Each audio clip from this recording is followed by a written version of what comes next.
ये कहानी है एक इंसान की जिसने 400 से भी ज्यादा दिन तक दुनिया के सबसे बड़े और बेरहम समंदर पैसिफिक ओशन में जिंदगी और मौत की जंग लड़ी वर्ल्ड रिकॉर्ड बनाया और 14 महीनों बाद वह जिंदा वापस भी आया। लेकिन आते ही ऐसा क्या हुआ कि उसको जेल जाना पड़ गया। जानते हैं इस वीडियो में पूरी कहानी।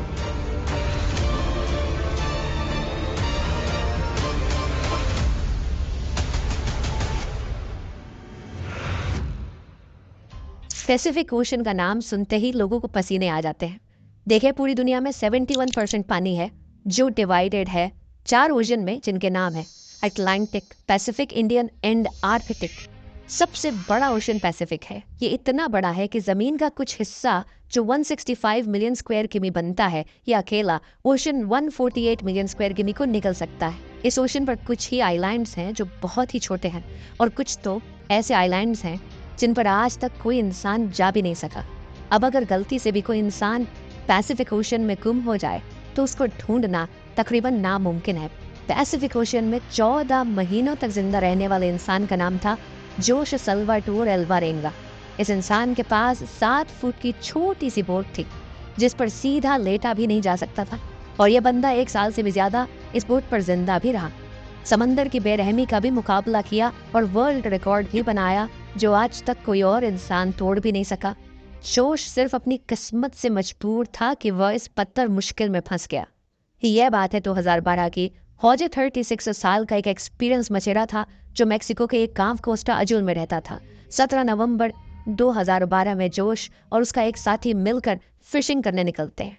रोज की तरह अपनी 7 फुट की छोटी सी बोट पर इस बोट पर ज्यादा दूर जाकर मछली नहीं पकड़ सकते थे क्योंकि बोट बहुत छोटी थी जिस पर एक इंजन और एक ही फ्रिज था, तो यहाँ कुछ ही मछलियां पकड़ सकते थे। दोनों ने 30 घंटे में वापस आने का फैसला किया। दोनों निकल पड़ते हैं। मेक्सिको के किनारे से 120 किमी दूर अपना जाल समंदर में बिछा रहे होते हैं कि अचानक एक खतरनाक समुद्री तूफान उनको अपनी तरफ आता नजर आता है। वक्त बचाने के लिए वो जाल को भी वहीं छोड़ देते हैं और बोट को फुल स्पीड पर भगाते हैं। मुसलसल 6 घंटों तक वो किनारे से सिर्फ 20 किमी ही दूर थे कि बोट का इंजन अचानक खराब हो जाता है। उनको किनारा भी दिख रहा था और उनका गांव भी तूफान काफी पीछे रह गया था। उनके पास एक रेडियो था जिसके जरिए उन्होंने अपनी लोकेशन अपने बॉस को भेज दी और जवाब का इंतजार करने लगे। किस्मत इतनी खराब निकली कि रेडियो की बैटरी भी डेड हो गई। एक तरफ वो किनारे को देख रहे थे, दूसरी तरफ अपनी तरफ आते तूफान को जो इतनी शिद्दत से आ रहा था मानो इनको जिंदा ही निकल जाएगा।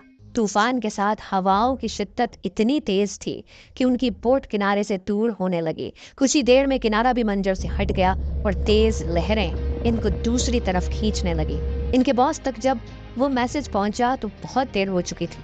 बॉस ने एक सर्च पार्टी भेजी इनको ढूंढने के लिए, लेकिन हर गुजरते लम्हे जोश की बोट दूर से दूर होती गई। तूफान की वजह से ये लोग ना तो कुछ देख पा रहे थे और ना कुछ समझ पा रहे थे कि अब वो किस जगह पर हैं और किनारा किस तरफ है।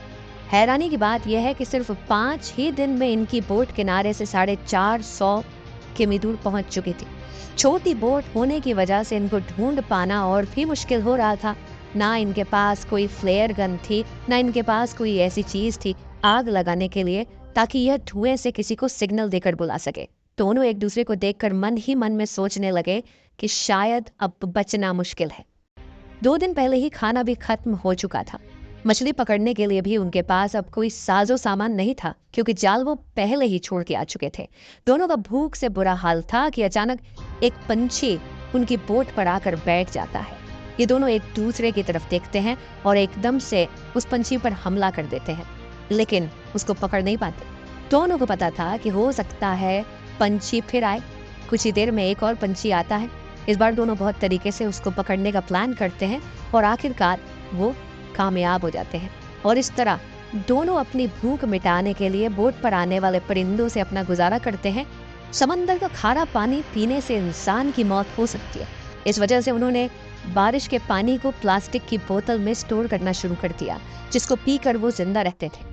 लेकिन जब बारिश ना पड़ती तब वो प्यास बुझाने के लिए मछलियों और टर्टल्स का खून पीते थे, लेकिन वो भी तब जब वो उनको पकड़ने में कामयाब हो जाते थे। दिन गुजरते गए और फिर महीने ये दोनों जिस मेंटल टॉर्चर से गुजर रहे थे वो इमेजिन करना भी हमारे लिए बहुत मुश्किल है। आखिरकार जोश का साथी ये टॉर्चर बर्दाश्त ना कर सका और 4 महीनों के बाद उसने सुसाइड कमिट कर लिया। और अब बोट पर सिर्फ जोश अकेला था और उसके चारों तरफ पानी ही पानी था, जिसको देखकर उसको जिंदगी की कोई उम्मीद बाकी नहीं नजर आ रही थी। लेकिन अपने हालात से तंग आकर वो जैसे तैसे जिंदगी गुजारने लगा। मैप्स में देखा जाए तो एक अंदाजे के मुताबिक हौजे पैसिफिक ओशन के इस हिस्से में मौजूद था, जिसको दुनिया का खामोश तरीन हिस्सा माना जाता है, क्योंकि यहाँ से सिर्फ कार्गो शिप्स ही गुजरती है। मैक्सिको के किनारे को छोड़े 6 महीनों से भी ज्यादा हो चुके थे और इस दौरान जोश ने अपने साथी को भी खो दिया था। इस वजह से वो काफी ज्यादा फ्रस्ट्रेट हो चुका था। एक दिन जोश को दूर समंदर में एक कार्गो शिप नजर आती है। पिछले 6 महीनों में ये पहली शिप उसको नजर आई थी और ये मंजर देखते ही उसमें जिंदा रहने की उम्मीद फिर से वापस आ गई। जोश ने कार्गो शिप की तरफ हर मुमकिन इशारा करने की कोशिश की, लेकिन बदकिस्मती से शिप इतनी दूर थी कि जोश को वो ना देख सके और देखते ही देखते जोश की नजरों से वो शिप भी गायब होने लगी और वो ये सोचने लगा कि शायद मेरी किस्मत में मरना ही लिखा है। दोस्तों जरा सोचो, 6 महीने तक आप दुनिया की ऐसी जगह पर टक हो जहां पर आपको दूसरा इंसान भी नजर नहीं आता, और अगर एक लंबे अरसे के बाद आपको कोई दिखे लेकिन वो आपको ना देख सके और गुजर जाए तो आपको कैसा लगेगा। 11 महीनों के बाद वॉजे अपनी इस छोटी सी बोट पर 8000 की भी ट्रेवल कर चुका था। उसके कपड़े भी फट चुके थे और उसके पास खुद को सनलाइट से बचाने के लिए सिर्फ एक अंडरवेस्ट ही बचा। आखिरकार वो घड़ी आ गई जब किस्मत जोश पर मेहरबान हुई। फाइनली 439 दिन बाद 30 जनवरी 2014 को उसे अपने आसपास नारियल तैरते हुए दिखाई दिया और आसपास कुछ पंछियां भी मंडरा रही थी। ये नजर देखकर वो समझ गया कि आसपास कोई आइलैंड जरूर होगा। फिर उसे दूर एक आइलैंड दिखाई दे रहा था। उस आइलैंड तक पहुंचने के लिए उसे करीब आधे दिन का समय लगा। जैसे ही बोट उस आइलैंड के करीब पहुंचा, वो बोट से जंप करके आइलैंड की ओर तैरने लगा और फाइनली महीनों गुजारने के बाद वो एक ठोस जमीन में पहुंच गया। दरअसल इस आइलैंड को इबोन ओटोनी कहा जाता है, जो कि दुनिया का सबसे छोटा आइलैंड है। ये ऊपर वाले का चमत्कार ही था कि हवाओं का रुख कुछ इस तरह से उसके बोट को मोड़ दिया कि उसका बोट उसे छोटे से आइलैंड की ओर ले गया। अगर वह गलती से इस आइलैंड तक नहीं पहुंच पाता या फिर थोड़ी सी हवाओं का रुख इधर से उधर होता तो वो आइलैंड तक कभी पहुंच ही नहीं पाता, और फिर अगर वह जिंदा बच पाता तो शायद 5000 किलोमीटर दूर फिलीपींस के टापू को ही देख पाता। पर जोश की किस्मत अच्छी थी कि वो इबोन ओटोनी आइलैंड पर पहुंच गया। यह उसके लिए एक वरदान साबित हुआ, मानो मौत के मुंह से निकलकर उसे नई जिंदगी मिल गई हो। थोड़े बहुत एरिया का जायजा लेने के बाद उसे एक घर दिखाई दिया। कुछ देर बाद उस घर से एक इंसान निकल के आया। करीब 14 महीने तक समुद्र में गुजारने के बाद वो पहली बार किसी जिंदा इंसान को देख रहा था। ये देखकर उसके आंखों में आंसू आ गए। उसकी कहानी जानने के कुछ ही देर बाद वहां पर लोकल पुलिस पहुंच गई। जोश अपनी पूरी जर्नी पुलिस वालों को बताया, लेकिन उसके बातों पर यकीन करने वाला कोई नहीं था। भला 438 दिनों तक कैसे कोई एक छोटे से बोट में जिंदा रह पाता, वह भी बिना खाए पिए एक लाश को देखते हुए, जो उसने अपनी बातों को साबित करने के लिए अपने बॉस को कॉल किया, जो उसे मछली पकड़ने के लिए भेजा करता था। उसके बॉस ने भी ये पुष्टि कर दी कि हाँ, जोश मेरे लिए कम करता था और 1 साल पहले वो समुद्र में खो गया था। अब क्योंकि वो किसी और कंट्री में पहुंच चुका था, वो भी बिना वीजा के, इसीलिए कुछ दिनों के कानूनी कार्यवाही करने के बाद उसे वापस मैक्सिको भेज दिया गया। लेकिन यह जर्नी अभी खत्म नहीं हुई थी।